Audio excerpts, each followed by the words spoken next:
Koordinatornya siapa ini? Saya sama Bilkis, Prof. Sudah semua temannya? Belum, Sudah Prof. hadir? Masih 28. Baru 28. Saya share ini ya, presensinya ya. Yang untuk yang hadir saja, sebentar saya buka dulu.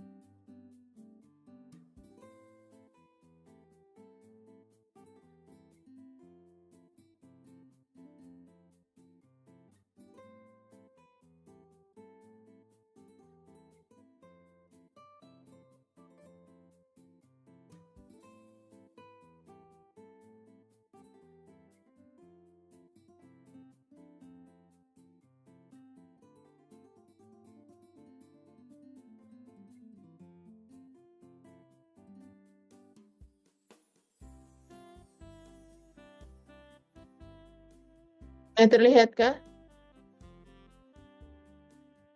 Sudah terlihat, Prof. Ya, silahkan absen dulu.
Sudah?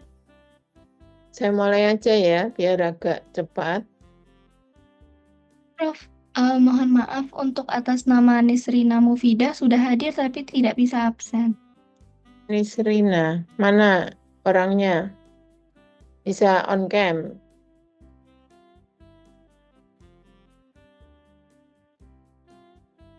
Sebentar saya ini ya.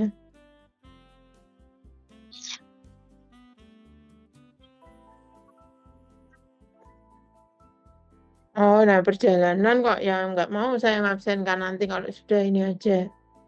Ya, kan udah siap kalau mau ada ada kuliah gitu ya. Ya, saya mulai aja. Saya.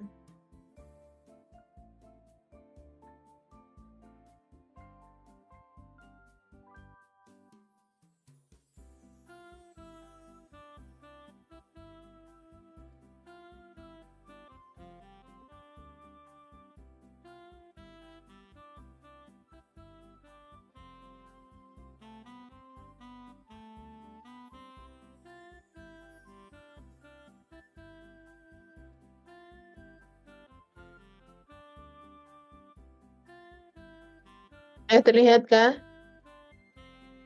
Sudah, Prof. Ya, untuk hari ini bentar ini saya lihat sini. Ya, saya mulai untuk hari ini sesuai dengan kontrak pembelajaran, dan ini saya tidak on cam ya biar agak nggak terlalu tersendat untuk internetnya. Untuk yang hadir hari ini yang sudah absen, karena ini online jadi saya nggak ngerti Anda sedang apa gitu ya. Saya harapkan untuk bisa aktif ya. Dan nanti kalau misalnya di detik-detik tertentu saya panggil, kalau nggak ada berarti absennya nanti saya ubah ya jadi nggak hadir. Jadi supaya biar Anda juga disiplin gitu ya. Nah, untuk hari ini ada beberapa hal yang nanti kami berikan. Jadi sesuai dengan kontrak pembelajaran, dan di awal bagian saya itu terkait dengan pelaksanaan penyelenggaraan penataan ruang ya. Di dalam penyelenggaraan penataan ruang itu ada turbin Lakuas, dan di pelaksanaan itu ada perencanaan, pemanfaatan, dan pengendalian ya. Nah, untuk di pertemuan saya yang bagian kedua ini ke pemanfaatan ruangnya. Dan nanti akan saya berikan materi mungkin sekitar antara 1 jam ya, maksimal 1,5 jam, 15 menit lah ya. Dan nanti saya harapkan Anda untuk paparan. Tapi ternyata yang dikumpulkan ini masih hanya beberapa kelompok ya, apalagi dengan PPT dan laporan mungkin bisa nanti segera untuk hari ini dikumpulkan. Memang walaupun tahap akhir itu belum hari ini, tapi tolong untuk per setiap tahapan akan saya cek dan bagaimana materi-materi ini disesuaikan dengan materi yang telah saya berikan ya. Nah, untuk hari ini kaitannya dengan pemanfaatan ruang ya, selain kemarin kita ke perencanaan, di perencanaan itu muatan-muatan sesuai dengan pedoman. Nah, dari beberapa kelompok yang sudah masuk, suara saya bisa terdengarkah? Jelas? Terdengar jelas, Prof. Jelas ya. Ya. Nah, dari beberapa seharusnya Anda harus juga buat tugasnya, lihat di buku pedoman ya atau di panduannya itu tentang muatan dari rencana tata ruang. Dan masing-masing dari tugas itu ada yang masih ya belum sesuai dengan pedomannya. Ada beberapa yang sudah sampai ke perencanaan, di pemanfaatan, dan di pengendalian, namun ada beberapa yang masih lebih sedikit ya materi yang telah dibahas. Nah, untuk pembahasannya kira-kira untuk pembahasan overview kemarin tentang penataan ruang, apa itu definisi pemanfaatan ruang yang terkait dengan pelaksanaan tata ruang itu sendiri, penataan ruang, dan kesesuaian kegiatan pemanfaatan ruang yang sekarang itu digunakan untuk satu proses perizinan ya, dan sinkronisasi program pemanfaatan ruang. Nah, untuk mereview yang kemarin bahwa dalam pelaksanaan penataan ruang itu dalam penyelenggaraan kita melihat di situ ada turbin Lakuas, dan di dalam bagian turbin Lakuas itu yang di bagian pelaksanaan kemarin kita sudah berdiskusi tentang materi perencanaan, kemudian pemanfaatan dan pengendalian. Nah, untuk hari ini lebih ke pemanfaatan tata ruangnya, ya, pemanfaatan ruang ya.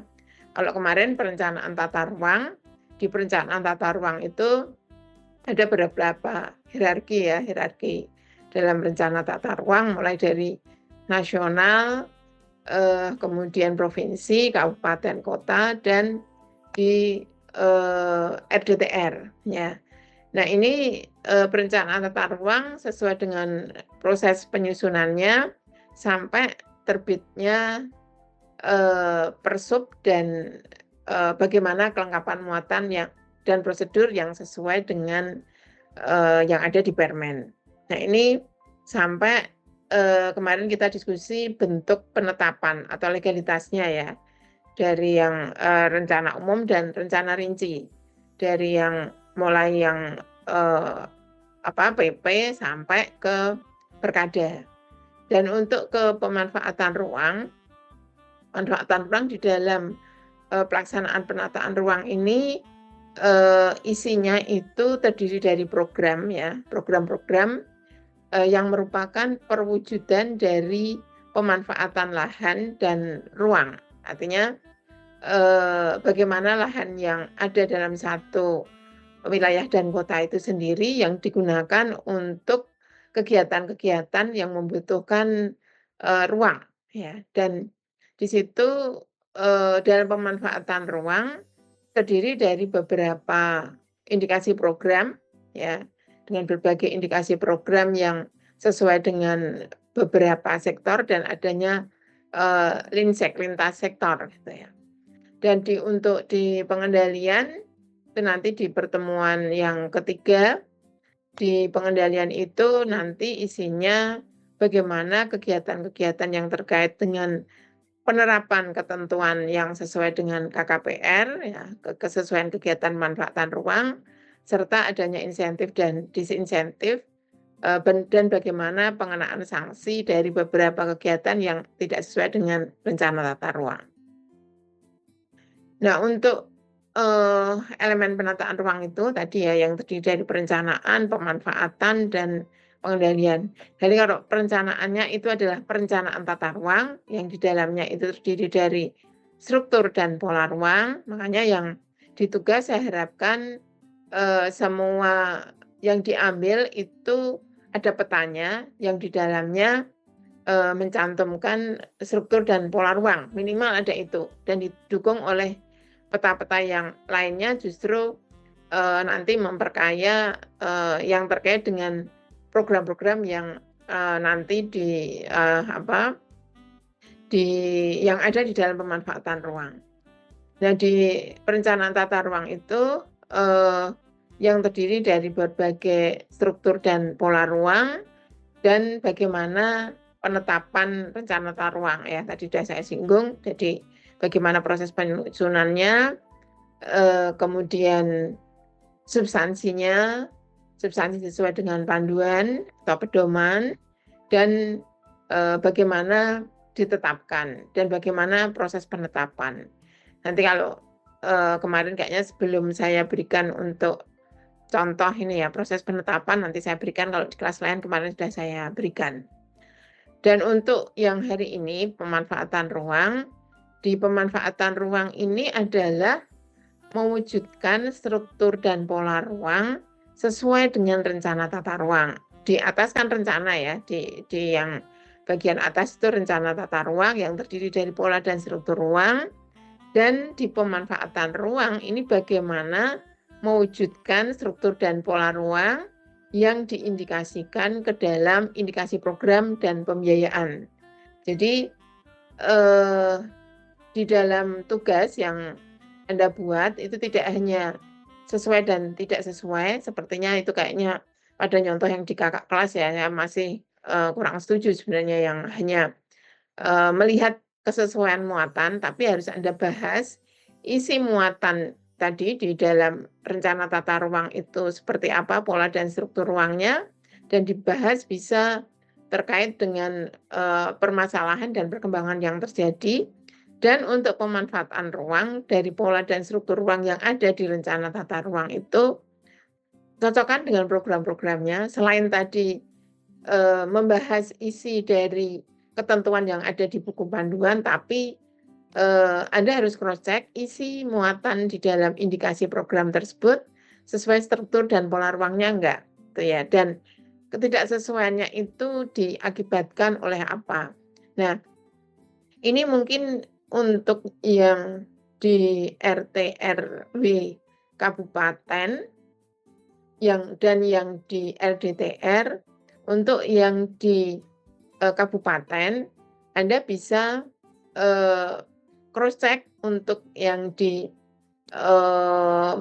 Perda untuk provinsi, kemungkinan ada yang permasalahan atau enggak. Ini banyak juga yang sekarang di daerah itu antara tadi ya RDTR dan RT RW itu ada yang tidak sinkron, dan mungkin yang di provinsi ngecek dengan yang ada di kabupaten kota, mungkin beberapa pola ruangnya ada yang mungkin tidak sesuai atau seperti apa. Karena yang di provinsi sebagian besar berupa arahan yang memang masih sebagian besar itu juga terlihat makro di petanya, tapi bisa Anda cross check kembali apakah ada beberapa hal yang mungkin tidak sinkron dengan rencana yang ada di tingkat atasnya.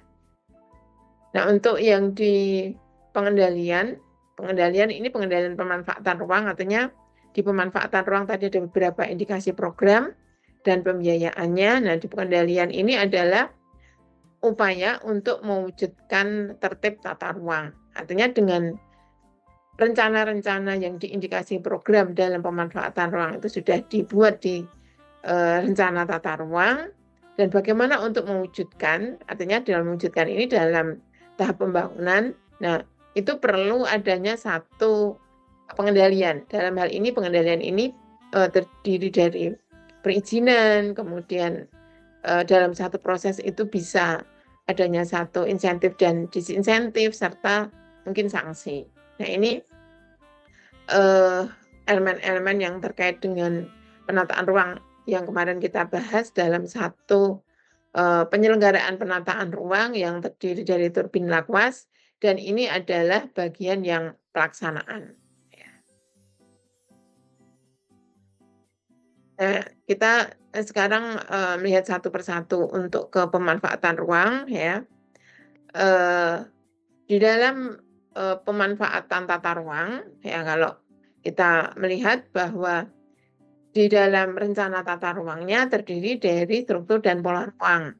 Dan untuk pemanfaatan ruang ini dilakukan untuk mewujudkan tadi ada beberapa program dalam pemanfaatan ruang serta didukung dengan pembiayaannya.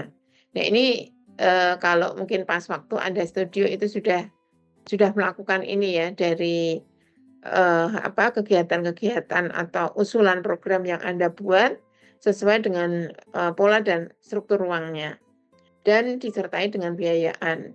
Pembiayaan ini biasanya juga sesuai dengan tahun anggaran. Kalau di RT RW dan di RDTR juga selama 20 tahun itu ya. Nah, dalam penyelenggaraannya program-program tersebut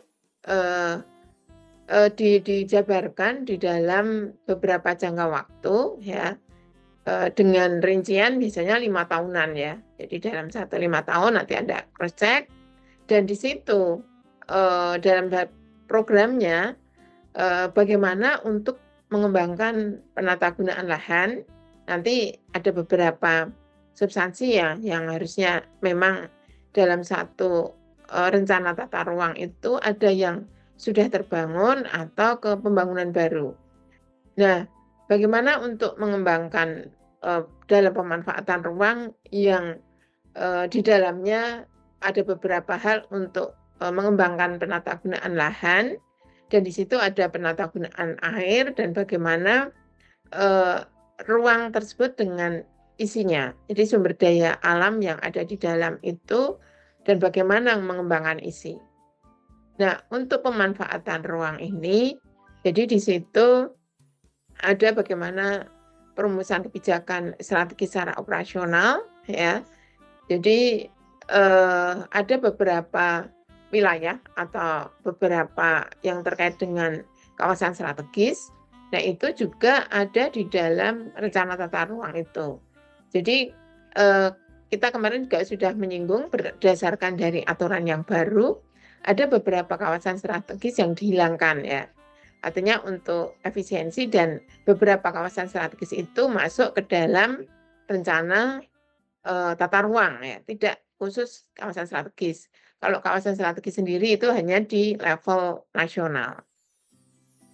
Nah, untuk hal-hal yang dilakukan dalam pemanfaatan ruang tadi yang pertama kaitannya dengan kebijakan secara operasional, kebijakan strategisnya, kemudian perumusan program-program sektoral. Nah, perumusan program sektoral ini, nah ini nanti kamu cek ya, apakah tadi pas waktu menganalisis kebijakan-kebijakan strategis operasional di rencana tata ruang itu seperti apa. Dan perumusan program sektoral ya, yang digunakan untuk mewujudkan struktur dan pola ruang dan wilayah-wilayah kawasan strategis. Tentunya tadi kawasan strategis itu kawasan-kawasan sesuai dengan levelnya, tapi tidak secara khusus, tapi ada di dalam rencana tata ruang. Jadi harus dilihat juga kawasan-kawasan strategisnya di rencana tata ruang tersebut. Kemudian pelaksanaan pembangunan sesuai dengan program. Programnya adalah program pemanfaat, baik itu di ruang wilayah dan kota sendiri, serta kawasan strategis. Ya, jadi di dalam pemanfaatan ruang tadi ada kebijakan strategis operasional, kemudian ada program sektoral, dan bagaimana pelaksanaan pembangunan. Biasanya pelaksanaan pembangunan ini yang relate dengan program-program pembangunan, karena kan kemarin juga sudah kita sandingkan dan keterkaitan antara rencana tata ruang dengan rencana program pembangunan. Ya, jadi relate dengan rencana tata ruang yang ada dan program pembangunan. Nah, ini bagaimana pemanfaatan ruang sendiri yang merupakan hasil dari perencanaan tata ruang. Nah, di dalam pemanfaatan ruang ini yang akan digunakan untuk menjadi acuan, ya. Sebagai untuk acuan apa ini yang di dalam pemanfaatan ruang? Karena kan sudah ada program-programnya itu ya. Nah, acuan yang ada untuk pemanfaatan ruang ini sesuai dengan levelnya, ini digunakan untuk penerbitan KKPR, penerbitan kesesuaian kegiatan pemanfaatan ruang. Jadi kalau dengan aturan yang lama, rencana tata ruang juga digunakan untuk perizinan ya, dari izin lokasi, izin prinsip, izin lokasi sampai ke IMB. Nah, sekarang tidak prosesnya seperti itu, tetapi kita melihat dari rencana tata ruang yang ada itu dengan melihat kesesuaian kegiatan pemanfaatan ruangnya. Jadi pemanfaatan ruang ini sangat penting sekali.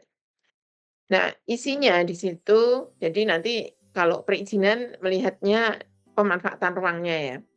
Jadi secara keseluruhan di dalam pemanfaatan ruang itu terdiri dari pembangunan sektoral dan pengembangan beberapa kawasan-kawasan tertentu atau wilayah yang memang membutuhkan ruang. Karena kan kegiatan-kegiatan yang dilakukan dalam satu proses perencanaan, apalagi secara spasial, pasti akan membutuhkan ruang. Jadi relate antara program tersebut dengan ruangnya dan pembiayaan. Ya. Nah, berikutnya adalah penerbitan perizinan berusahanya. Jadi nanti di dalam rencana tata ruang ini yang terdiri dari pemanfaatan ruangnya, nah itu digunakan untuk perizinan dan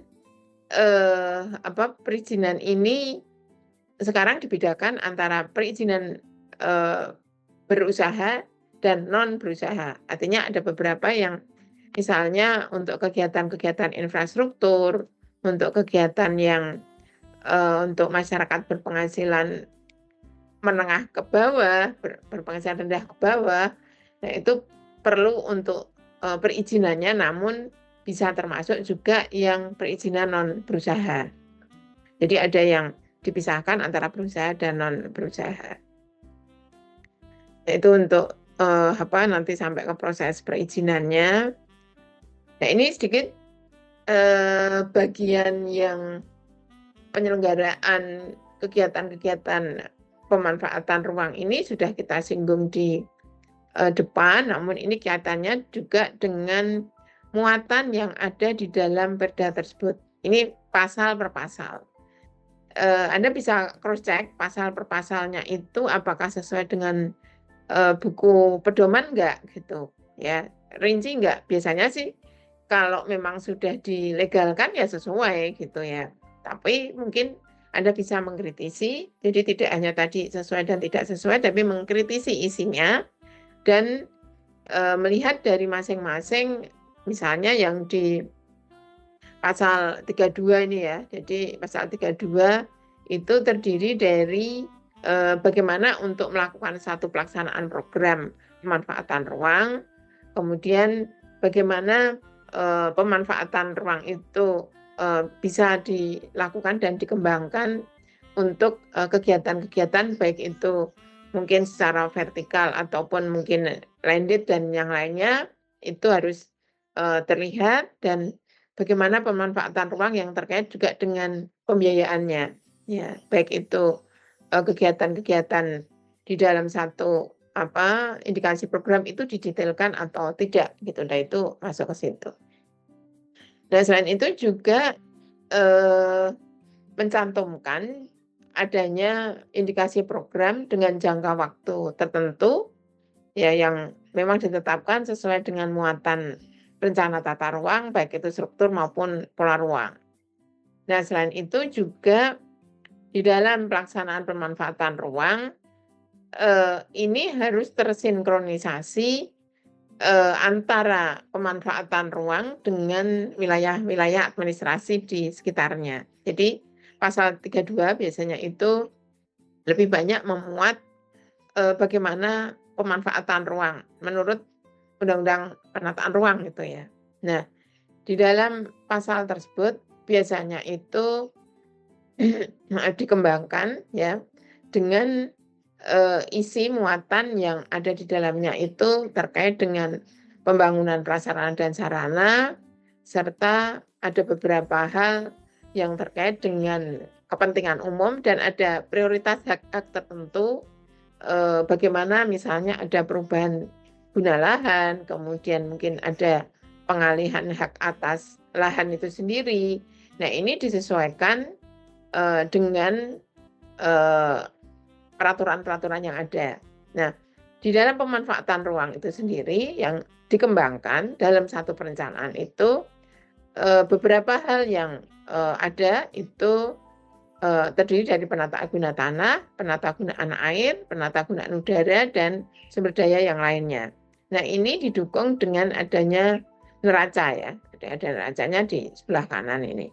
Nah, ini semua yang terkait dengan pemanfaatan ruang dan bagaimana ruang tersebut dikembangkan dengan adanya penata gunaan lahan dan sumber daya yang lain, beberapa hal itu harus sesuai dengan SPM ya, standar untuk beberapa yang harus disesuaikan dengan rencana tata ruang, karena ini harus sesuai dengan kapasitas dan standar-standar untuk kualitas hidup masyarakat. Nah, ini harus diperhatikan. Jadi di sini terlihat bahwa pemanfaatan ruang ini dilakukan untuk merumuskan kebijakan berdasarkan hal-hal yang dikembangkan ya, yang terdiri dari penata guna lahan, kemudian dengan ditentukan adanya neraca, dan akhirnya ditetapkan ya adanya kawasan budidaya, baik itu kawasan budidaya yang dikendalikan maupun kawasan budidaya yang didorong ya, serta mengembangkan kawasan-kawasan strategis ya untuk di kawasan-kawasan yang secara terpadu. Nah ini Anda melihat, jadi perhatikan tadi kalimat-kalimatnya bahwa di dalam satu pemanfaatan ruang tadi dengan berdasarkan dari aspek-aspek yang ada di situ, berdasarkan dari standar-standar ya, dan merumuskan dari beberapa kebijakan, program dan pelaksanaan yang nanti berdasarkan dari hal tersebut ditetapkan adanya kawasan-kawasan baik itu budidaya maupun baik itu budidaya yang dikendalikan maupun budidaya yang dikembangkan. Ya.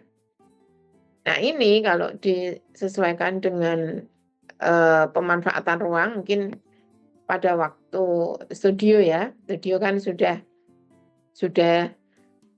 Anda jelas di sini, cuma dengan yang sudah dilakukan penyusunan rencana tata ruang itu sendiri, bagaimana untuk melegalkan dan sebenarnya yang Anda buat itu sudah benar apa enggak gitu. Nah, berarti yang di dalam pemanfaatan ruang itu sendiri yang sudah Anda buat, dan di situ sebenarnya memang ada hal-hal tadi yang budidaya, ada yang perlu dikendalikan, perlu didorong, dan mungkin yang sudah dibangun perlu dikendalikan.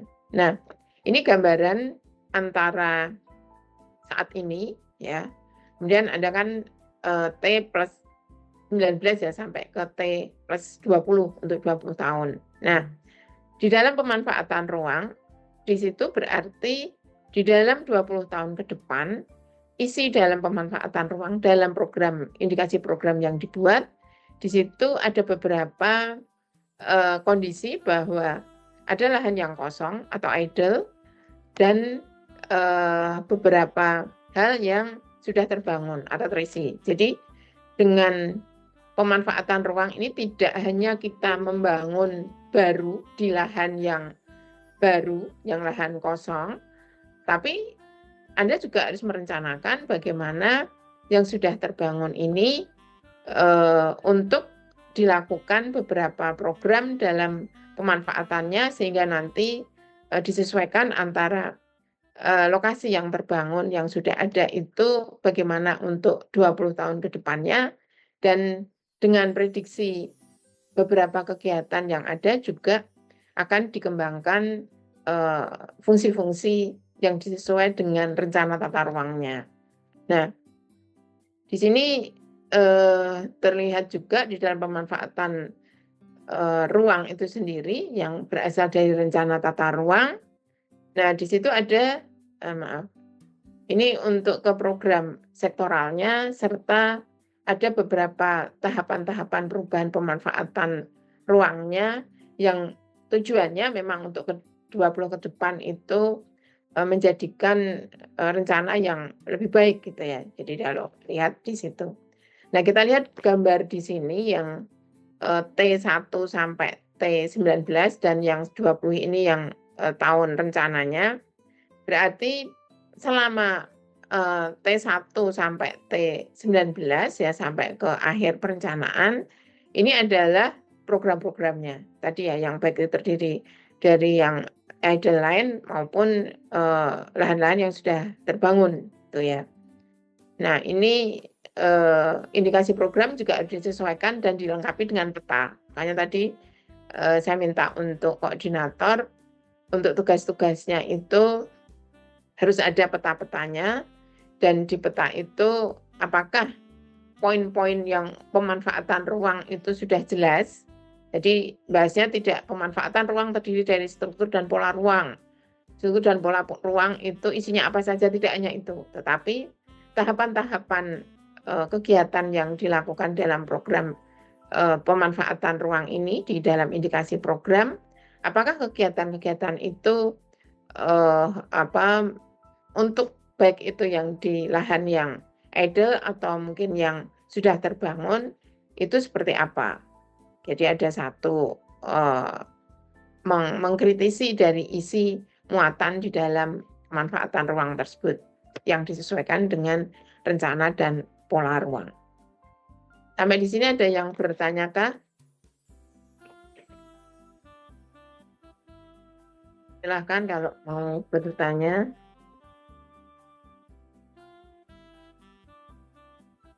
Jaki Ganim Pangestu adakah? Jaki? Kalau saya panggil nggak ada, saya anggap nggak masuk ya. Jaki Ganim Pangestu adakah? Ya. Jaki mungkin bisa Anda jelaskan muatan yang ada di pemanfaatan ruang itu apa saja? Ya, silakan Jaki.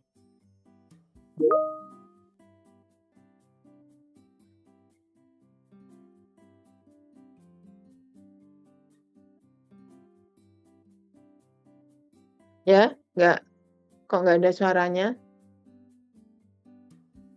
Jaki, tadi udah resign. Ya, silakan. Jangan semua beralasan karena tidak ini ya, laptopnya nggak bisa kah, atau mungkin tidak bisa on cam, tidak keluar suara gitu ya, itu bukan jadi alasan. Kalau bisa WA ke saya. Coba ya, Ki.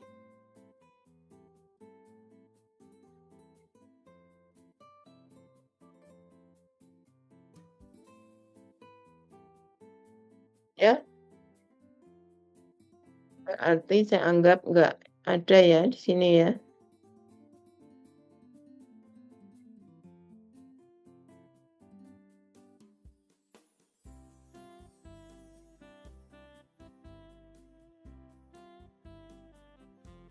Saya panggil lagi.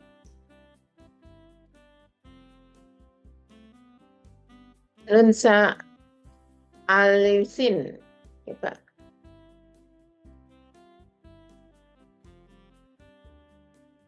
Ya.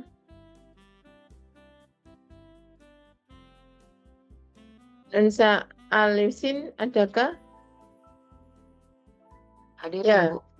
Ya, bisa minta tolong dijelaskan di dalam isi pemanfaatan ruang itu bagaimana? Mohon maaf Ibu, pertanyaannya isi pemanfaatan ruang. Ya, Apa itu isi pemanfaatan ruang? ya betul. Baik Bu.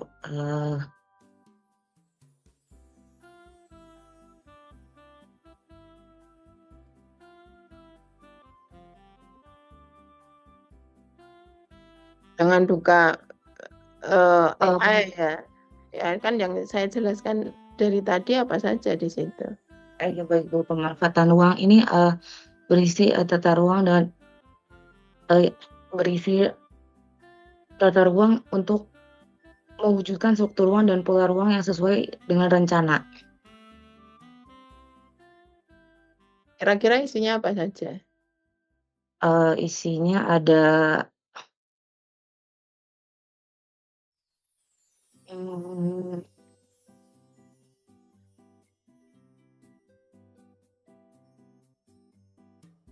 Kayaknya nggak pada nyimak ya, saya udah jelasin sudah banyak gitu, tapi ternyata Anda nggak pada nyimak ini. isinya berupa strategi atau program Bu. Strategi program yang bagaimana? Untuk sesuai rencana tata ruang itu Bu, yang melibatkan kayak penata gunaan tanah, air, udara, dan sumber daya alam gitu.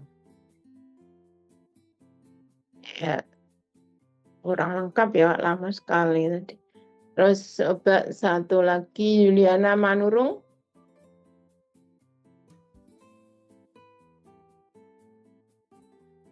Hadir, Prof. Ya, mungkin bisa ditambahkan.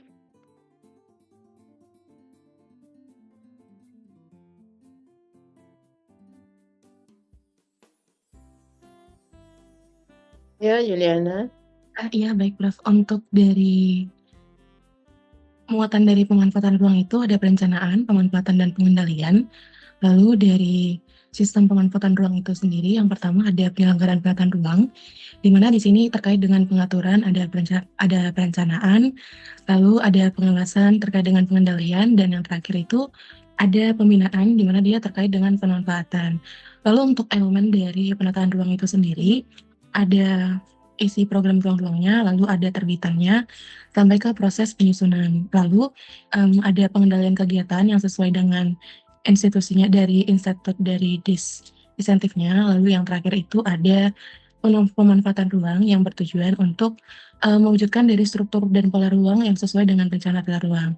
Dan hal ini disusun melalui adanya penyusunan juga pelaksanaan program beserta dengan turunan pembiayaannya seperti itu, Prof. Ya, jadi kalau dikatakan penyelenggaraan penataan ruang, nah itu baru turbin lakwasnya. Dari turbin lakwas itu untuk pelaksanaan itu terdiri dari perencanaan, pemanfaatan, dan pengendalian. Nah, ini adalah bagian dari pelaksanaan ya di bagian pemanfaatan ruang. Di pemanfaatan ruang itu terdiri dari beberapa program ya, program yang harus buat yang nanti di dalamnya terdiri dari pola dan struktur ruang. Dan nanti pola dan struktur ruang itu bagaimana kebutuhan dari ruang yang ada, baik itu untuk kebutuhan yang akan datang ya, 20 tahun yang akan datang, dan di dalam pemanfaatan ruang itu sendiri ada lahan yang sifatnya idle dan ada lahan yang bagaimana yang sudah terisi dan terbangun untuk pengembangan ke depannya. Itu ya. Jadi harus bisa lebih rinci gitu, tidak hanya semua terus masuk ke perencanaan, pemanfaatan, dan pengendalian. Kalau di dalam penyelenggaraan penataan ruang, karena penyelenggaraan ini tidak hanya rencananya saja, tetapi terdiri dari beberapa rencana tata ruang, baik itu tadi pemanfaatan dan pengendalian, tapi juga ada pengaturan dan pembinaan, karena proses dalam penataan ruang tadi sampai ke pemanfaatan ruang itu sendiri butuh bagaimana nanti untuk pelaksanaannya, itu ya. Jadi tolong difahami untuk beberapa isi muatan dari penyelenggaraan penataan ruang. Ini tadi Zaki. Nah, ini mesti pada alasannya gitu ya, karena kan mikrofonnya rusak kah, HP-nya ini gitu. Kalau misalnya ini ya langsung jawab di langsung WA Japri ke saya ya. Kalau saya panggil misalnya mikrofon atau ini nggak bisa, langsung Japri ke saya, tapi bukannya karena alasan mikrofon rusak tapi nggak menjawab gitu ya. Ya, sampai di sini ada yang mau ditanyakan? Padahal ini di slide juga sudah saya tampilkan rinci gitu ya. Saya tanyakan nggak pada nggak tahu gitu. Padahal ini adalah bagian pemanfaatan ruang itu sendiri yang di dalamnya juga sudah detail, baik itu peta maupun penjelasan. Ya. Saya lanjutkan untuk kerangka logis dalam pemanfaatan ruang ya. Oke, bisa lebih dilihat secara detail. Di sini terlihat di sebelah kiri ini adalah rencana ruang yang direncanakan atau rencana ruang gitu ya. Nah, rencana ruang tadi setelah di sini juga sudah saya singgung, di sini ada yang lahan kosong idle maupun yang sudah terbangun. Nah, ini kalau dibuat kerangka secara logisnya, di sini bahwa di ruang yang sudah terbangun, ini yang bawah adalah ruang pembangunan baru. Nah, yang sudah terbangun berarti di situ apakah di dalam ruang yang sudah terbangun itu ada fungsi baru, benar-benar fungsi baru, atau tidak? Ya, karena kan di dalam satu yang rencana sudah ada itu biasanya ada beberapa bagian yang bisa dikembangkan untuk rencana yang baru gitu ya. Nah, kalau ada fungsi baru di dalam satu ruang yang sudah terbangun di situ, berarti benar-benar baru ya. Nah, apakah dia dibutuhkan akuisisi lahan? Mungkin ada kompensasi atau relokasi, karena lahan yang sudah terbangun, ruang yang sudah terbangun ya. Ruang yang sudah dibangun apabila ada fungsi baru berarti kan ada beberapa perubahan gitu ya. Nah, kalau memang 100% ada fungsi baru berarti kan di situ fungsi baru ada beberapa kegiatan yang ada itu merupakan apakah akuisisi lahan atau mungkin ada kompensasi atau relokasi karena fungsi baru di ruang yang sudah terbangun. Atau dia tidak fungsi baru tetapi mungkin dilakukan redevelopment atau renewal atau upgrading. Nah, kalau yang ini berarti dia sifatnya pembangunan dari yang sudah ada untuk melakukan peningkatan kualitas. Nah, kalau tadi yang 100% baru, berarti dia ada fungsi-fungsi lama yang tertentu, ya mungkin ada satu perubahan gitu ya. Nah, itu apakah redevelopment atau renewal atau upgrading juga, itu ya yang kegiatan-kegiatan nanti yang bisa dimasukkan ke dalam program tersebut. Dan kalau yang fungsi baru tadi nih ya, yang fungsi lama ada fungsi baru dan 100% itu baru, sehingga ada beberapa hal yang dilakukan untuk ke pembangunan itu ke redevelopment dan renewal atau upgrading. Tapi kalau yang fungsi baru di situ ada akuisisi lahan, kompensasi dan relokasi. Nah, ini ada beberapa hal yang dilakukan untuk kegiatan pengembangan ruang yang direncanakan untuk yang ruang sudah terbangun. Ini ada di A1, A2, A3 dan 4 ya. Ini ada pengembangan berdasarkan 100 baru, dia ada ini. Apabila tidak 100% mungkin ada beberapa ruang yang dibutuhkan untuk pembangunan baru, itu bisa juga dengan redevelopment atau renewal, atau tidak fungsi baru juga bisa redevelopment atau renewal. Nah, ini untuk ke beberapa kebutuhan ruang yang sudah dilakukan dan biasanya untuk kegiatan untuk ruang yang sudah terbangun, ini adalah kebutuhan untuk ke pembangunan infrastruktur. Ini ya. Nah, untuk ke yang ruang pembangunan baru, di ruang pembangunan baru pasti kan ada hal-hal yang sebenarnya untuk prediksi ke depan. Di situ ada prediksi untuk ke kependudukan, kemudian mungkin kaitannya dengan skenario perkembangan ekonomi, kemudian terkait juga dengan aspek-aspek yang lain, ada sosial, budaya, dan yang lainnya. Beberapa kegiatan ini ya, ini membutuhkan ruang, berarti ada kebutuhan ruang baru ya, atau jenis arah perkembangan ruang yang menghasilkan skenario perkembangan ruang serta bagaimana nanti adanya pembangunan. Nah, ini ke B yang atas ini adalah untuk ruang yang terbangun ya, dan yang sudah terbangun, dan yang bawah adalah untuk pengembangan baru. Ini antara lain untuk kebutuhan infrastruktur dari kegiatan-kegiatan baik itu yang baru ataupun yang lama, dan yang lama itu apakah 100% atau sebagian. Nah, ini adalah kerangka logis untuk ke pemanfaatan ruang. Namun memang sesuai dengan levelingnya ya, sesuai dengan hierarki. Kalau yang di level nasional jelas bahwa secara spasialnya adalah ruang-ruang yang ruang strategis nasional yang menjadi satu bagian perencanaan untuk di level nasional, dan dia masih berupa arahan-arahan. Kalau di provinsi adalah lokasi-lokasi yang masuk ke dalam beberapa ruang perbatasan ya, dan kalau di kabupaten kota lebih detail untuk melaksanakan kerangka logis ini bisa lebih detail di situ. Ada yang tanyakan sampai di sini?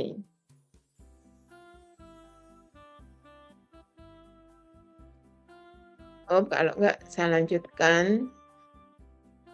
Ini sudah hampir jam 2, hampir 1 jam ya. Nah, tahapan dalam pemanfaatan ruang ya, ini terdiri dari indikasi program utama, kemudian indikasi sumber pendanaan, kemudian indikasi instansi pelaksana, dan indikasi waktu pelaksanaan. Ya, jadi terdiri dari indikasi program utama tadi adalah beberapa kegiatan baik itu pembangunan baru maupun peningkatan kualitas. Kemudian sumber dananya dari mana, kemudian instansi pelaksana atau PIC yang bertanggung jawab untuk program tersebut, dan bagaimana program tersebut dilaksanakan. Nah, ini merupakan arahan dalam pemanfaatan ruang yang nantinya juga sesuai dengan undang-undang yang baru, lebih cenderung bagaimana adanya keterpaduan dari beberapa program investasi untuk pemanfaatan ruang dalam jangka waktu menengah. Karena tadi ya, RT RW ini relate dengan rencana pembangunan. Nah, ini lebih detailnya di situ bahwa di dalam pemanfaatan ruang tadi, indikasi program yang terdiri dari penyusunan program-program sektoral yang direncanakan ke depan dan dimanfaatkan dalam pemanfaatan ruang ini yang nantinya bisa digunakan sebagai pedoman atau panduan dalam pengendalian tata ruang. Nah, di dalam pedoman itu harusnya ada beberapa pengaturan yang ada di dalam ruang tersebut. Nah, untuk yang lebih detail, kalau yang sudah ke zonasi itu di RDTR, ya. Kalau yang provinsi lebih ke arahan.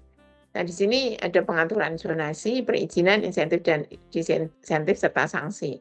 Tapi ini nanti di pengendalian. Nah, program-program sektoralnya itu bisa ditampilkan seperti ini, mungkin ya, dikaitkan dengan waktu pelaksanaan dan bagaimana rencana itu dibuat. Ini kalau kita sejajarkan dan kita sinkronkan antara program sektoral, tadi kan pemanfaatan ruang terdiri dari beberapa program ya, yang di dalamnya ada kegiatan-kegiatannya. Maaf sebentar ya.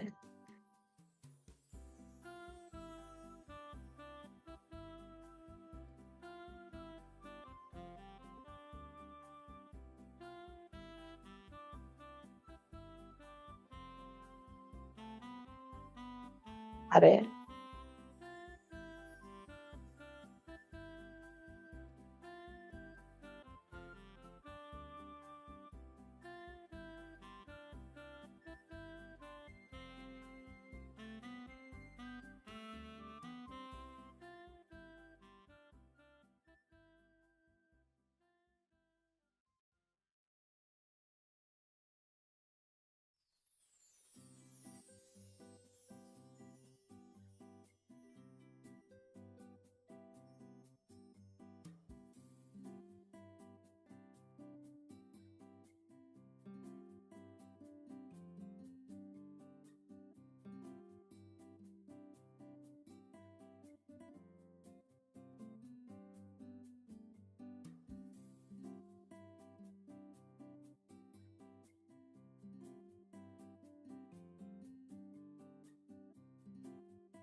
Saya lanjutkan, maaf tadi sebentar. Nah, ini kalau kita sejajarkan, kita sinkronkan antara program sektoral yang ada di dalam pemanfaatan ruang dan kita sejajarkan dengan rencana pembangunan. Kemarin juga sudah ini ya, kita kaitkan antara rencana program pembangunan. Nah, kalau kita melihat di dalam RPJPN ya, dan RPJMN sampai ke RKP. Kalau RKP ini rencana kegiatan pembangunan tadi ya. Nah, RPJPN ini RT RW menjadi acuannya. Jadi RT RW ini kemarin juga sudah ya, baik yang terdiri dari RT RW Pulau Kepulauan ataupun RTR kawasan strategis nasional, karena kan RT RW yang ada adalah RT RW nasional yang terdiri dari Pulau Kepulauan dan rencana tata ruang kawasan strategis nasional. Tapi kalau yang provinsi dan kabupaten kan sudah nggak ada. Adanya kawasan strategis masuk ke rencana tata ruang tersebut. Nah, nanti di RT RW provinsi dan kabupaten kota juga coba dicek rencana kawasan-kawasan strategisnya. Dan ini untuk RPJPN ini akan menjadi pedoman juga di dalam rencana pembangunan jangka menengah. Namun memang di RPJMN ini yang akan menjadi pedoman untuk Renstra KL. Renstra KL itu rencana strategis yang apakah itu dari kementerian atau lembaga lainnya yang memuat dari rencana tata ruang tersebut, ya.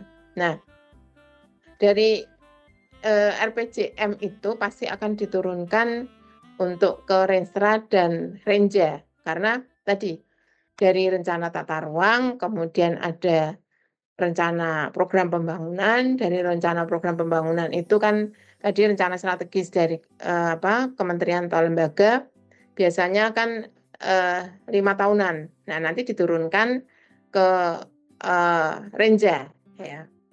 Nanti ada yang 2 tahunan dan kemudian di Renja itu 1 tahunan untuk ke tahap-tahapan pembangunan. Nah, ini adalah bagaimana di Renstra itu harus ada sinkronisasi kesepakatan dari beberapa program. Biasanya kan karena tahapan-tahapannya itu untuk program pembangunan itu kadang ada perubahan-perubahan. Nah, perubahan-perubahannya itu harus disinkronkan dan disepakati sampai akhirnya masuk ke Renstra, ya.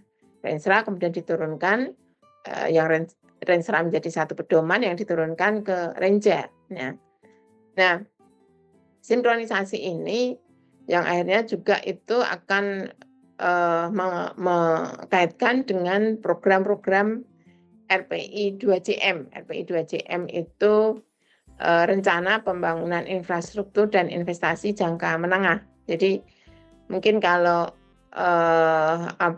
di tugas-tugas studio itu harusnya juga melihat ini juga, ya. Jadi rencana pengembangan infrastrukturnya, ya, tidak hanya RT/RW tapi harus melihat juga rencana pengembangan infrastruktur itu. Nah, itu turunan dari kegiatan yang sudah direncanakan dalam bentuk rencana program pembangunan, ya. Jadi kalau dalam lingkup nasional untuk RT/RW ini dioperasionalkan tadi, ya, baik itu untuk rencana tata ruang pulau kepulauan ataupun rencana tata ruang yang di kawasan strategis, ya. Tadi sudah sedikit saya singgung di situ bahwa yang ada adalah kawasan strategis nasional. Dan untuk RPI 2JM atau RTPIPRJM, ya. Nah, ini yang diturunkan dengan adanya beberapa indikasi program pembangunan, ya, yang tadi dari beberapa kementerian atau lembaga-lembaga sektoral yang dimasukkan ke dalam kegiatan penyusunan program pembangunan, atau nanti di situ juga dikaitkan dengan kegiatan proses untuk sinkronisasi dan kegiatan kesepakatan itu masuk ke dalam Musrenbang. Musrenbang itu ada Musrenbang nasional, prosesnya tadi, ya, ada yang di provinsi. Jadi pada saat kegiatan-kegiatan program pembangunan untuk mensinkronisasi itu ada beberapa kegiatan Musrenbang untuk penetapan di Renstra maupun di Renja, ya, di situ.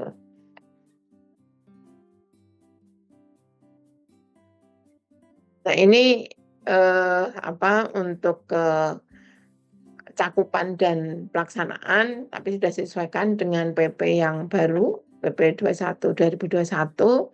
Di dalam cakupannya tadi terdiri dari program penataan ruang, program pengembangan wilayah, kemudian bagaimana pengembangan perkotaan, serta pengendaliannya, pengembangan pedesaan, kemudian bagaimana pengembangan di kawasan lingkungan, serta bagaimana program-program sektoral. Nah, untuk pelaksanaannya dari program pemanfaatan ruang tadi yang diturunkan ke dalam rencana program pembangunan baik jangka panjang sampai ke jangka menengah dan tahunan, Nah, pelaksanaan program tadi dalam pemanfaatan ruang harus memperhatikan. Nah, ini juga Anda harus cross check tidak hanya sesuai pasal-pasal, tapi apakah program pemanfaatan ruangnya tadi yang terdiri dari beberapa indikasi program, baik itu program-program sektoral, pembiayaan, waktu, dan bagaimana nanti itu bisa dilaksanakan, harus melihat standar kualitas lingkungan, kelayakan ekonomi dan finansial, serta kelayakan teknis dan melalui sesuai dengan standar pelayanan minimal atau SPM. Ya. Ini standar-standarnya harus sesuai dengan kegiatan-kegiatan yang harus dilaksanakan. Nah, untuk bagaimana pelaksanaan program tersebut untuk bisa pemanfaatan ruang itu dilaksanakan, karena pemanfaatan ruang ini kan yang menjadi dasar untuk perizinan. Nah, ini adalah bagaimana dengan adanya Undang-Undang Cipta Kerja yang baru, bagaimana perizinan itu tidak berdasarkan IMB, tapi berbasis pada KKPR. Ya. Di atas ini adalah untuk yang lama, sebentar.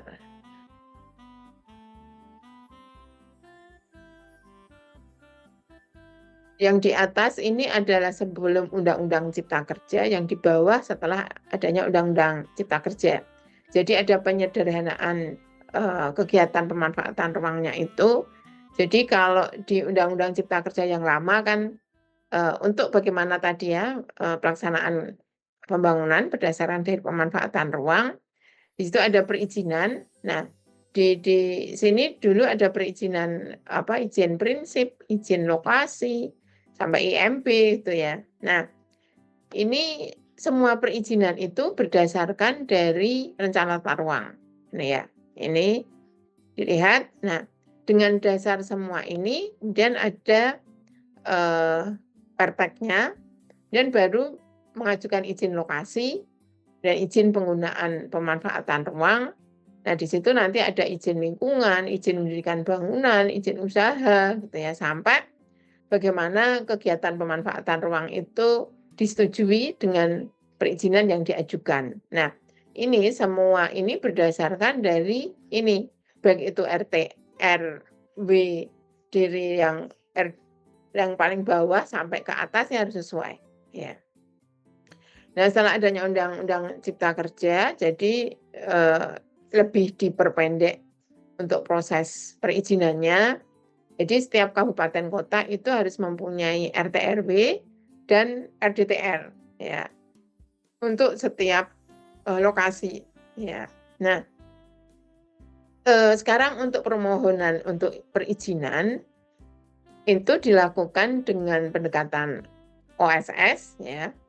Nah, dari OSS itu berdasarkan dari tadi RT RW sama yang di atas ya, RT RW baik itu kabupaten kota, kemudian ada RTR kawasan strategis nasional, harus sinkron semua ya, sampai RT RW provinsi, RT RW kabupaten, dan ada rencana detail untuk ke rencana zonasi, dan ada RDTR. Nah, untuk lokasi-lokasi yang sudah ada RDTR-nya, maka perizinan itu hanya sifatnya konfirmasi, hanya melihat dari RDTR, dan itu nanti ada beberapa syaratnya ya. Ini dia hanya bersifat konfirmasi, tetapi kalau dia belum ada RDTR, itu harus melihat semua rencana tata ruang, dan dia termasuk ke persetujuan KKPR. Ya, persetujuan kesesuaian kegiatan pemanfaatan ruang ya. Jadi ini perlu adanya persyaratan dan komitmen untuk sampai bisa melaksanakan kegiatan KKPR tersebut. Nah, ini ada perizinannya baru muncul. Nah, ini adalah prosesnya. Jadi kalau ada yang sudah punya RDTR itu lebih cepat ya, karena sifatnya konfirmasi, dan untuk yang belum ada, untuk lokasi-lokasi yang belum ada RDTR itu harus perlu ada persetujuan KKPR-nya. Ya, ini baru proses perizinan. Nah, ini kalau di setiap daerah dan di developer ada yang banyak kendala ya, dan ada juga yang tadi setiap kabupaten kota juga ada yang kecolongan karena pengajukan perizinannya online lebih mudah dan disertai dengan evidence yang bisa dibuat. Kadang itu tidak sesuai dengan yang ada di lapangan. Namun memang ada juga yang karena dengan proses perizinan ini ada yang agak tadi di beberapa pihak swasta itu yang susah untuk memenuhi persyaratan, tapi juga ada yang pemerintah daerah tanpa, kalau dulu kan izin itu ketemu dicek semua dokumennya gitu ya. Nah sekarang awal itu sudah melalui online gitu, dan kadang yang diajukan itu ada yang tidak sesuai gitu. Nah ini memangkas dari proses itu ada baiknya dan agak tidaknya. Tapi kalau menurut saya dari yang proses yang pendek ini perlu adanya konfirmasi yang dicek secara langsung juga gitu, tidak hanya nanti langsung perizinannya keluar. Ini kan bisa proses perizinan langsung keluar dengan adanya RDTR. Nah, apalagi RDTR itu sekarang banyak yang dibuat di pusat-pusat kota gitu ya, yang untuk daerah-daerah lainnya itu masih banyak yang belum, sehingga prosesnya bisa lebih panjang lagi. Nah, ini adalah contoh yang bagaimana RDTR dan RTRW itu digunakan. Nah ini untuk kaitannya dengan Undang-Undang Cipta Kerja, bahwa di dalam pasal 6 itu bagaimana dengan Undang-Undang Cipta Kerja yang akan dilakukan untuk peningkatan ekosistem investasi. Nah tadi yang perizinan tadi itu apakah izin berbasis risiko atau nanti ada beberapa perizinan yang berbasis usaha dan non berusaha ya. Dan nanti di pasal berikutnya tadi ada persetujuan mengenai KKPR sampai ke bangunan gedung. Jadi kalau dulu sebelum membangun itu ada IMB gitu ya, ada tadi izin lokasi, izin prinsip izin lokasi, kemudian IMB, sampai sekarang melalui OSS, kemudian langsung kalau ada RDTR dia lebih ke konfirmasi, dan di situ kemudian nanti langsung bisa dapat dibangun. Namun setelah dibangun sekarang itu ada ini sertifikat persetujuan bangunan gedung ya, yang nanti kalau berapa hal yang kalau sudah mau dipakai itu harus dicek terlebih dahulu gitu ya, supaya nanti dalam tahap pemakaian harus punya sertifikat bahwa bangunan tersebut layak untuk digunakan. Nah, itu yang ada tambahan yang agak perbedaan dengan yang sebelumnya. Nah ini tadi apabila tadi ada RD, maka perizinan berusaha secara elektronik akan mengacu kepada ini ya. Nah ini kalau belum tersedia RTRW, bisa melihat RTRWN, RTR Pulau Kepulauan, dan RTRW Kabupaten, RTRW Provinsi dan Kabupaten Kota. Kalau RD-nya tadi yang nggak ada ya, dia melalui konfirmasi. Nah, ini lebih detailnya untuk pemanfaatan ruang tadi dengan adanya PP yang baru, bahwa di dalam pemanfaatan ruang berubah menjadi satu tadi ya proses perizinan dengan KKPR ya. Di KKPR itu merupakan kesesuaian kegiatan pemanfaatan ruang dengan rencana tata ruang ya. Nah, pelaksanaan pemanfaatan ruang ini tadi ya, ini pelaksanaan sesuai dengan pemanfaatan ruang ini kalau dia ada yang sudah sesuai dengan rencana tata ruang atau tidak gitu ya. Dan kemudian ini adalah untuk ke pelaksanaan sinkronisasi program pemanfaatan ruang dari pusat, daerah, sampai ke penyelarasan program-program sesuai dengan indikasi program kewilayahan. Ya, kalau ini tadi pelaksanaan kesesuaian kegiatan manfaatan ruang, ini ya yang ini. Ya, kalau ini dengan persetujuan, kalau dia hanya ada RT RW, maka menggunakan persetujuan kesesuaian kegiatan pemanfaatan ruang. Tapi kalau ada RDTR, dia melalui konfirmasi saja. Ya, nah ini adalah kegiatan pelaksanaan pemanfaatan ruang. Ini pasal-pasalnya. Ini kegiatan pelaksanaan ruang, ini pasalnya. Dan di situ di dalam kegiatan pelaksanaan KKPR itu ada yang kegiatan berusaha, kegiatan non berusaha, dan bagaimana kegiatan-kegiatan yang bersifat strategis. Ya. Kemudian ini kalau pelaksanaan sinkronisasi. Jadi di pelaksanaan pemanfaatan ruang itu ada pelaksanaan KKPR dan pelaksanaan sinkronisasi program pemanfaatan ruang. Jadi prosesnya ada linseknya juga. Sampai di sini ada yang ditanyakan?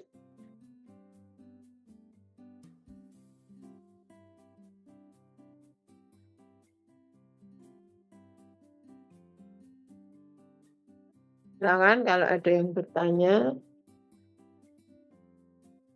Sudah sampai. Nanti saya ada kuliah lagi habis ini. Ini hampir jam ya. Saya langsung lanjutkan dulu aja. Nah, kalau ini tadi ada yang sifatnya konfirmasi ya, dan ada sifatnya yang persetujuan. Kalau konfirmasi ini tadi yang ada RDTR-nya atau enggak ini? Bisa dijawab sama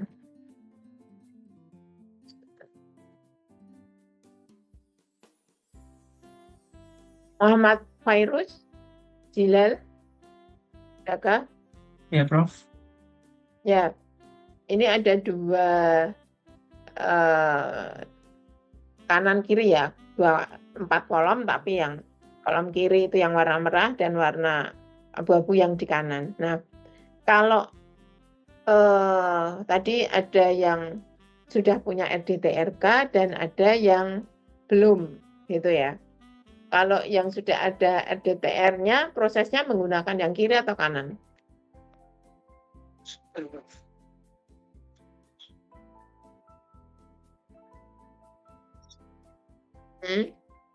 Sebentar, Prof.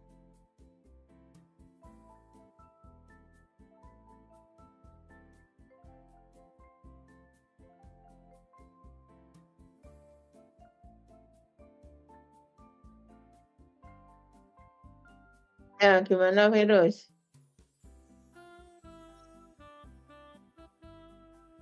Menggunakan yang kiri, Prof. Apa alasannya?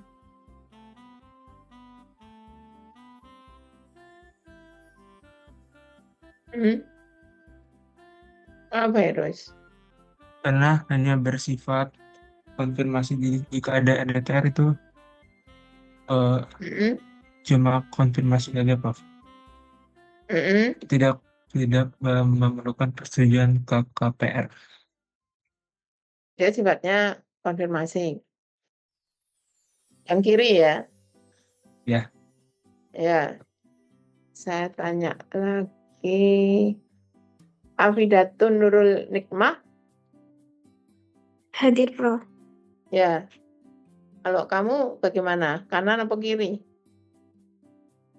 Sama Prof yang kiri, karena yang kiri cuma RDTR-nya itu kan sudah ada dan kok tinggal konfirmasi. Satu lagi. Afina Yusifa Mulia. Apakah? Afina? Menurut saya sebelah kiri juga, Prof, karena RDTR kan tidak perlu ada persetujuan, jadi perlu ada konfirmasi. Ya. Ya, kalau ini ya sesuai dengan yang tadi di sini. Ya. Jadi kalau dia sudah ada RDTRK, maka sifatnya hanya konfirmasi ya KKPR-nya. Tapi kalau di yang belum ada, dia perlu persetujuan. Dengan persetujuannya itu harus melihat rencana tata ruang yang ada di kabupaten kota tersebut. Itu ya. Nah, bagaimana kalau yang tadi konfirmasi yang sesuai dengan yang sudah ada RDTR-nya. Nah, di OSS itu dalam satu proses konfirmasi itu harus melihat 8 poin ini. Jadi bagaimana koordinat lokasi, kebutuhan luas lahan, informasi penguasaan tanah, informasi jenis kegiatan, rencana jumlah lantai, rencana luas lantai, rencana teknis bangunan, sampai ke dokumen prastudinya, ya. Nah, dokumen penerbitan konfirmasinya itu yang harus dilihat tadi ada lokasi kegiatan, kemudian jenis kegiatan pemanfaatan ruang, kemudian dilihat KDB dan KLB, serta tata bangunan dan persyaratan pelaksanaan kegiatan manfaatan ruang.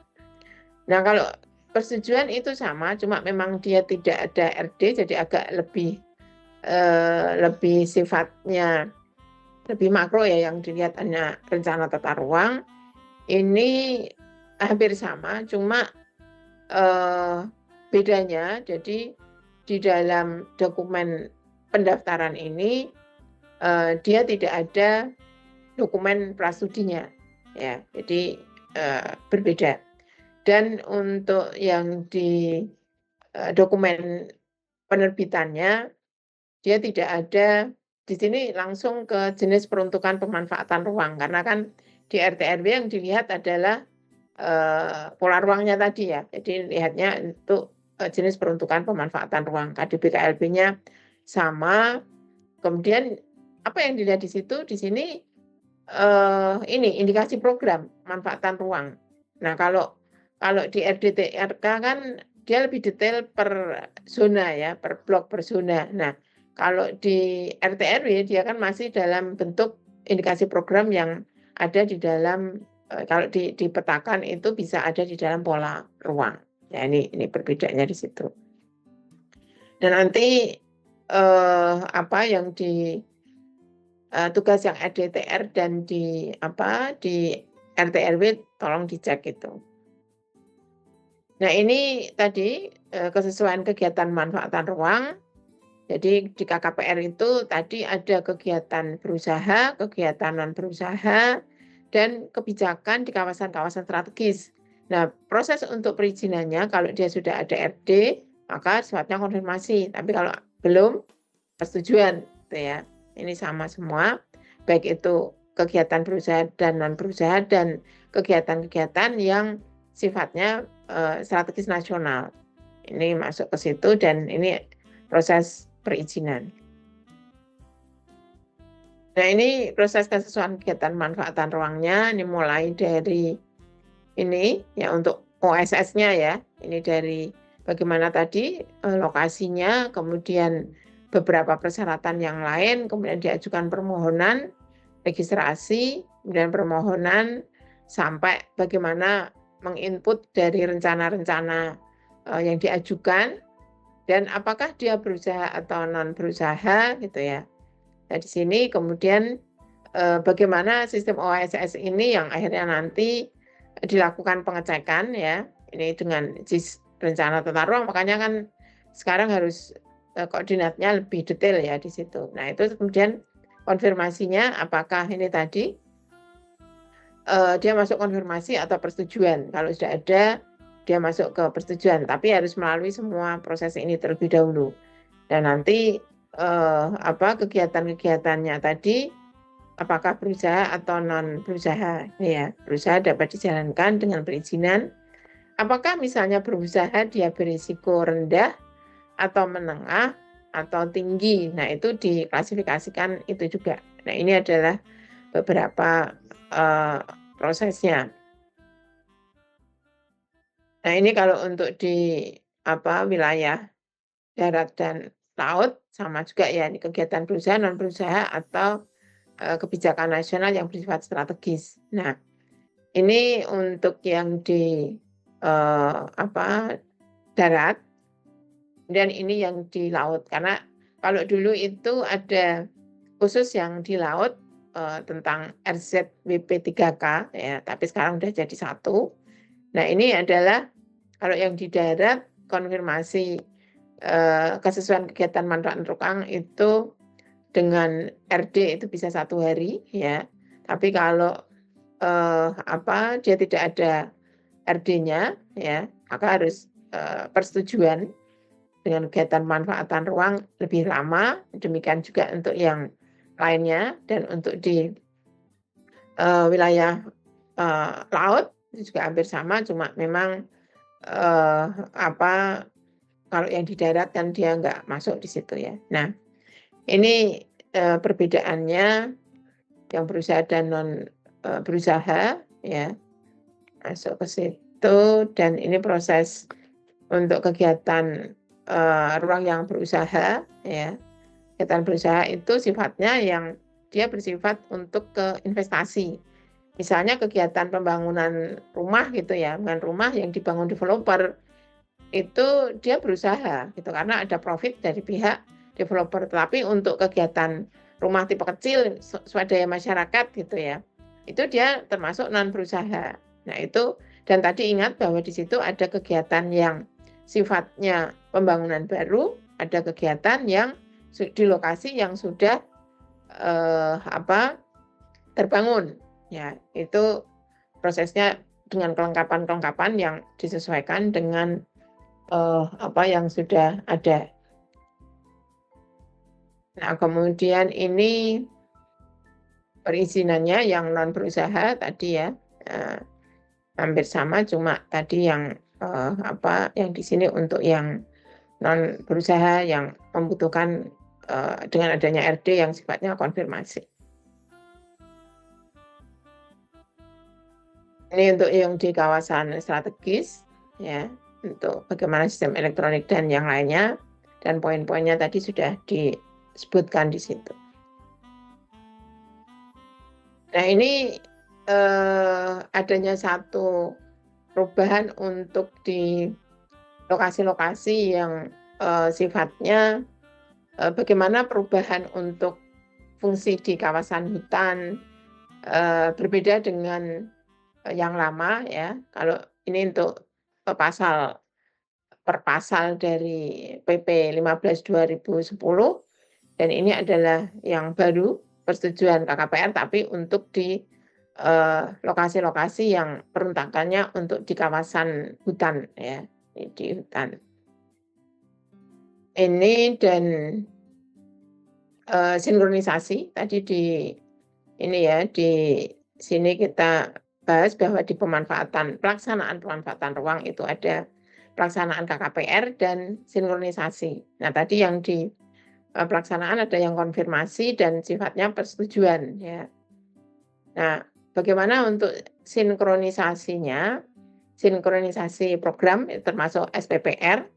Di SPPR ini tadi dengan adanya indikasi program ya, beberapa indikasi program tadi yang termuat di dalam RTR, bahwa di dalam program tersebut ada beberapa kegiatan yang sifatnya program utama dan program sektoral. Nah, ini perlu untuk disinkronisasi karena kan tadi per sektoral kadang itu dia jalan sendiri. Nah, padahal untuk pemanfaatan ruang ini butuh integrasi, butuh keterpaduan. Jadi perlu untuk ke sinkronisasi ini biasanya tadi berkaitan dengan kegiatan-kegiatan rencana program pembangunan ya, yang akhirnya nanti ada keterpaduan dari beberapa sektor. Ini proses untuk penyusunan SPPR. Jadi tadi persiapannya bagaimana menyiapkan setiap kegiatan tadi per penggunaan lahannya tadi sesuai dengan ada di indikasi program. Kemudian bagaimana kita harus mengumpulkan data-data yang akan digunakan untuk penyusunan SPPR. Kemudian SPPR ini tadi ada jangka waktunya yang 5 tahun dan Renstra dan Renja ya di sini ya, untuk ini 1 tahun, dan bagaimana nanti hasil dari penyusunan dari SPPR ini supaya sinkron ya. Dan nanti hasilnya ini harus disampaikan ke pusat dari daerah gitu ya, dan harus disetujui dari kementerian untuk bagaimana nanti kegiatan-kegiatan itu yang disesuaikan dengan rencana pembangunan yang ada di daerah. Ya, ini kira-kira, dan ini perbedaan antara SPPR yang 5 tahun dan 1 tahun. Yang 5 tahun biasanya tadi ada beberapa sinkronisasi untuk prioritas program jangka menengah, dan waktu penyusunannya dia lebih setelah RDTR ditetapkan dan dilaksanakan per 1 kali dalam jangka waktu 5 tahun ya, yang nanti tadi sesuai dengan periodisasi untuk RPJM D maupun N ya. Tapi kalau yang ini yang pendek ini ke Renja ya. Kalau yang tadi Renstra itu 5 tahunan, kalau Renja itu dia 2 tahunan ya. Nah, ini kira-kira prosesnya ini untuk yang di pusat, ini yang untuk di daerah. Ini outline perbandingan muatan yang ada di PP 15 2010 dan yang ada di 2021. Ini yang menggunakan yang baru sebelah kanan. Ya, nanti Anda cek di buku di PP-nya sesuai dengan panduan yang terbaru. Ya, sampai ini ada yang ditanyakan? Silakan kalau ada yang mau ditanyakan.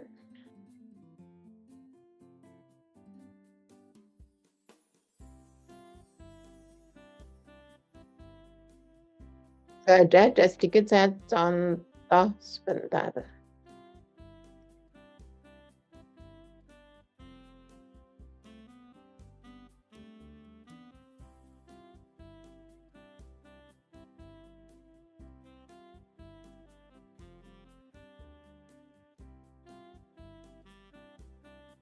Sudah terlihat kah?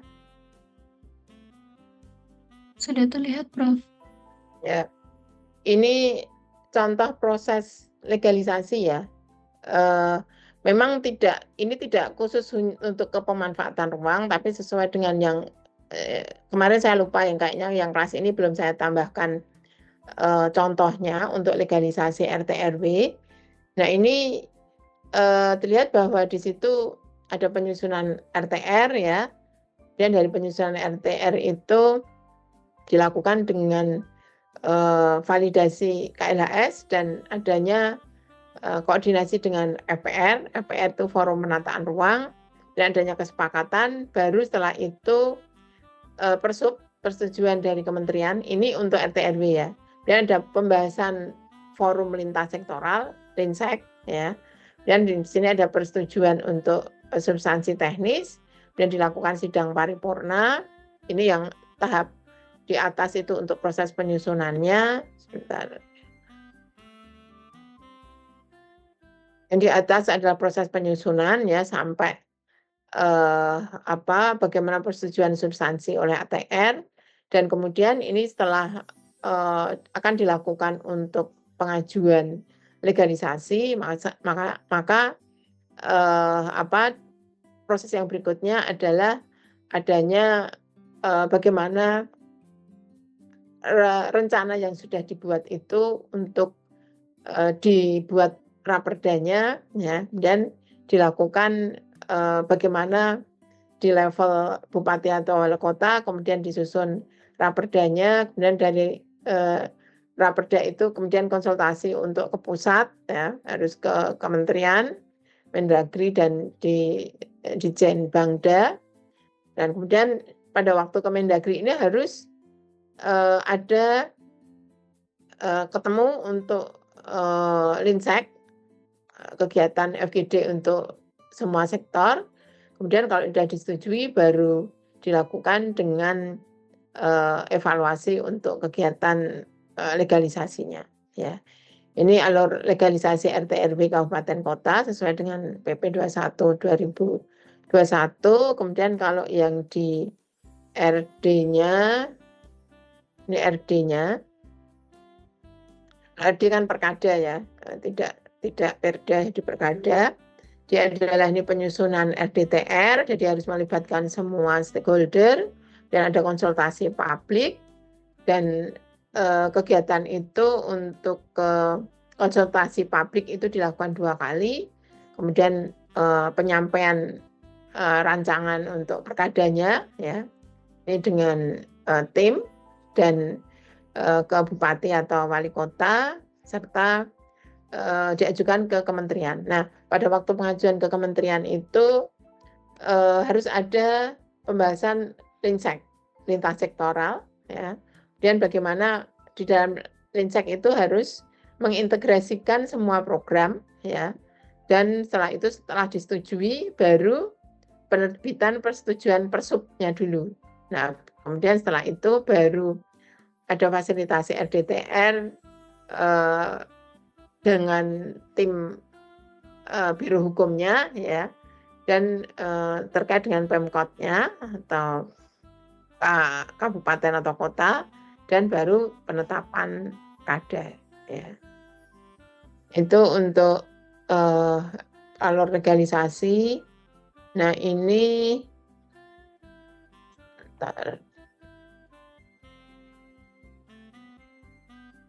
untuk mulai dari penyusunan sampai ke penetapan perda.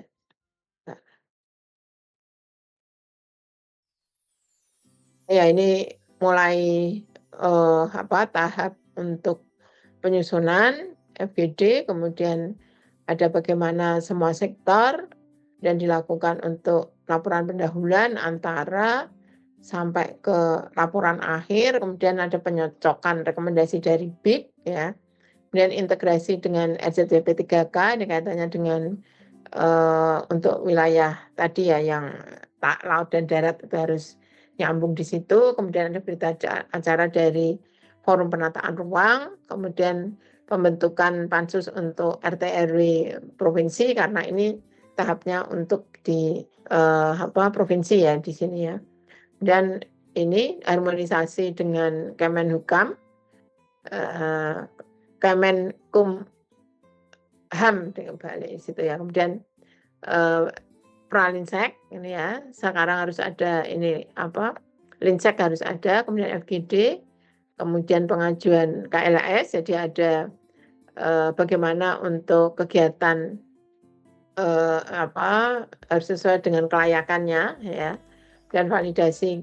Jadi harus ada KLAS-nya sekarang ya, KLAS, kemudian bagaimana nanti persetujuan itu harus disesuaikan dan sampai persetujuan substansi persub ya, Linsek persub, kemudian ke sidang paripurna, baru ke evaluasi ke Kemendagri, setelah itu baru penetapan perda ya. Ya itu materi hari ini cukup banyak ternyata. Saya harapkan 1 jam tapi ternyata udah hampir 2 jam ya di sini ya. Sebenarnya ada rapat jam 3 dengan Bukadep juga nih ya. Saya kira itu ada yang mau ditanyakan sampai ini. Silakan kalau ada yang bertanya.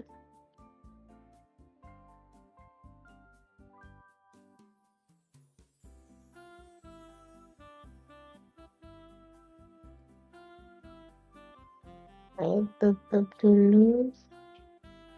Stop sharing. Silakan kalau ada yang mau ditanyakan.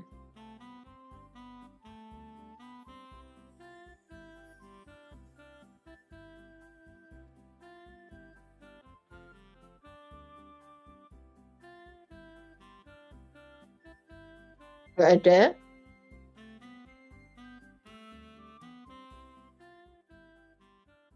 Oh, nggak ada. Saya minta ini kayaknya belum ngumpul semua. Yang provinsi kok belum ngumpul semua ya kelompoknya?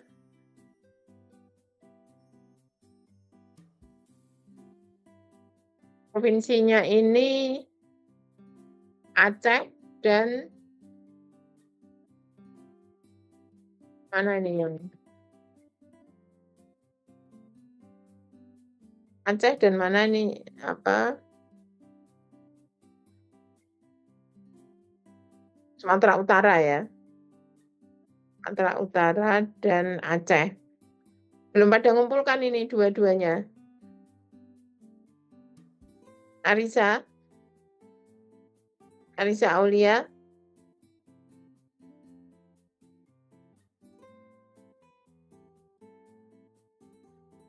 Arisa adakah? Iya Ibu, hadir. Ya, belum mengumpulkan kenapa ini Narisa? Izin Bu, saya Syafiq dari kelompok yang akan menganalisis RT/RW Provinsi Aceh. Untuk kendala dari kami, sebenarnya untuk dokumen RT/RW Provinsi Aceh ini masih berbentuk rencana kodun nih Bu. Jadi rencana kodunnya itu isinya rencana tata ruang wilayah Provinsi Aceh tahun 2025 sampai 2045. Cuman sepertinya untuk dokumen yang kami temukan ini masih belum ada penomoran kodenya, jadi masih berbentuk rancangan. Dan untuk RT/RW terbaru yang sebelumnya itu masih rentang waktunya itu tahun 2013 sampai tahun 2009 dengan revisinya itu di tahun 2017. Kemudian buat tadi kan untuk kriteria analisisnya itu harus ada pemetaan struktur ruang sama pola ruangnya di dalam lampirannya. Untuk di dokumennya sendiri tuh yang di tahun yang di rancangan Kondun 2025 sampai 2045 sama yang sebelumnya ini masih belum ditemukan Bu, untuk lampiran petanya. Nah, Jadi itu mungkin dari lah. kami kendalanya itu Bu. Ya ini karena provinsi itu harus menjadi acuan semuanya untuk ke bawahnya. Nah ini untuk yang RT/RW yang ada di bawahnya itu kan mengacu ke provinsi. Kok ini kamu belum ada, nih berarti nggak bisa nih kalau yang lainnya.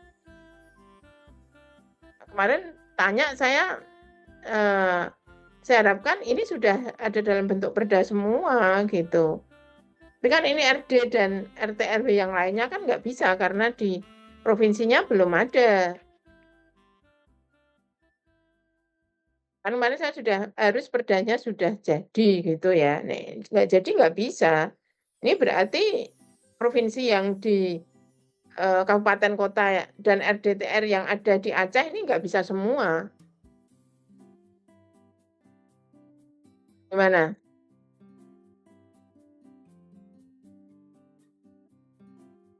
Kalau yang di Sumatera Utara, Izin Prof. ya. Saya dari kelompok 3, kami kebetulan dapat wilayahnya itu Kota Pematang Siantar. Nah, untuk Kota Pematang Siantar sendiri itu untuk RT/RW-nya yang terbaru itu masih bersifat permen, tapi dia sudah berlaku. Kalau misalnya RT/RW yang dikeluarkan oleh Pemdanya sendiri itu kita hanya dapat di keluaran tahun 2013, Prof. Yang mana Apakah kamu pakai permen? di RT/RW? Yang RT/RW provinsi? Kota Pematang Siantar. Enggak, saya Kota. tanya yang provinsi, yang Sumatera Utara ini. Oh, maaf, Prof. Yang Sumatera Utara ini karena pengaruh ke kelompok lainnya. Nah, kan saya kemarin nanyanya ini harus ada, saya boleh, cuma harus ada perdanya yang sudah jadi, gitu. Kalau enggak berarti yang di provinsi Aceh ini yang ke bawah nggak bisa semua. Terus yang di Sumatera Utara ini Atala Bima, mana Atala Bima? Koordinatornya siapa ini?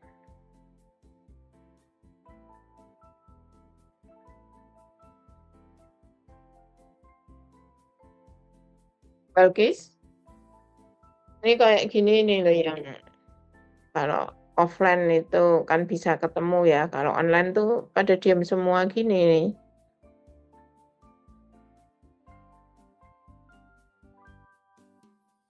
Coba yang Iya, di Prof. provinsi mana ini? Kok diam semua? Ya, siapa tadi? Belkis, Divani, Hafiz, Tatmoko. Izin Prof, untuk yang Sumatera Utara itu perdanya udah jadinya yang tahun 2017 sampai 2037 Prof. Terakhir itu Raperda di tahun 2023 sampai 2043. Namun itu belum jadi perda Prof. Untuk yang RT/RW tahun 2017 sampai 2037 juga kami belum menemukan peta-petanya Prof. Ini yang di RT RW semuanya ini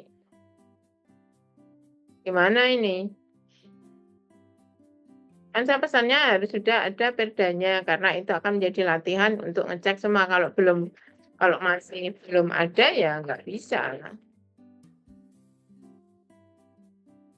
Yang kuncinya ada di RT RW provinsinya itu.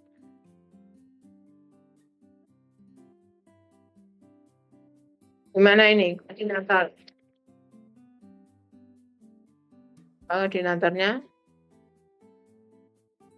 Ini ada yang sudah dibuat lengkap sih yang di RT RW kabupaten kota ya. Ini gara-gara provinsi jadi nggak bisa.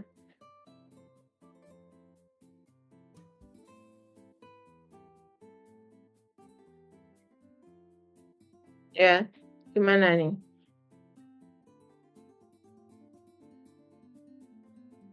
Tarik yang lain ya.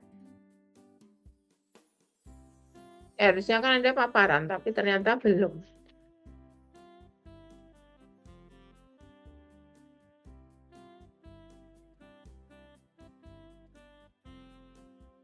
Gimana? Mungkin nanti Masih kok. akan dicari kembali Prof yang lebih lengkap untuk yang provinsi dan bawahannya. Ya, ini nggak bisa kan, sayang ini yang sudah buat juga, kasihan kelompoknya gitu. Ya, ini saya nggak mau karena masih provinsi belum ada di sini.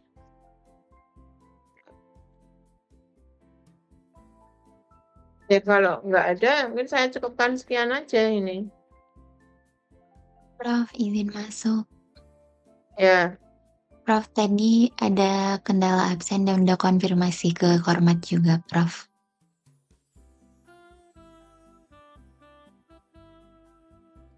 nggak dari tadi. Siapa? Ayunda Nenggolan, Prof. Maaf, Prof, soalnya tadi sedang menjelaskan, Prof.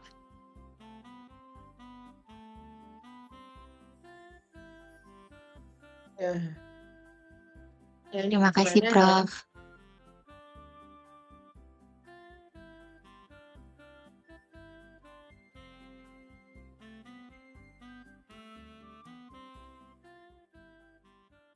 Saya nggak mau karena nggak ada yang belum jelas ini. Koordinator besok harus sudah ini ya, saya tunggu besok pagi atau nanti malam putusannya. Baik Prof.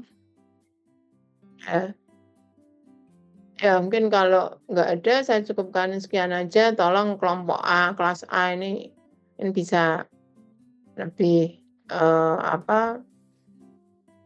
buat yang lebih semangat dan yang betul ya. Ya, sudah ada perdanya.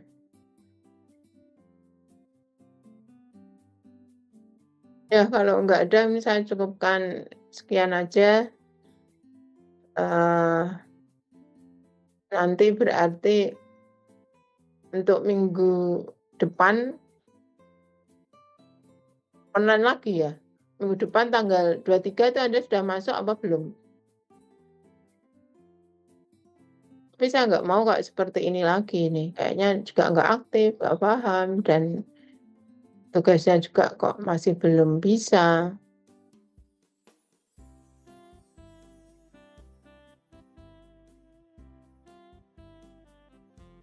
Ya, saya kira ini dulu karena tugas Anda belum bisa.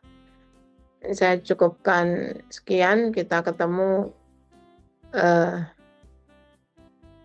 minggu depan atau kapan itu. Saya coba tanya jadwalnya sama Mas Ihsan nanti ya. Ya, mungkin itu segera dibuat dan disesuaikan. Ada yang lainnya bertanya kah? Pokoknya semua diem kayak gini nih loh.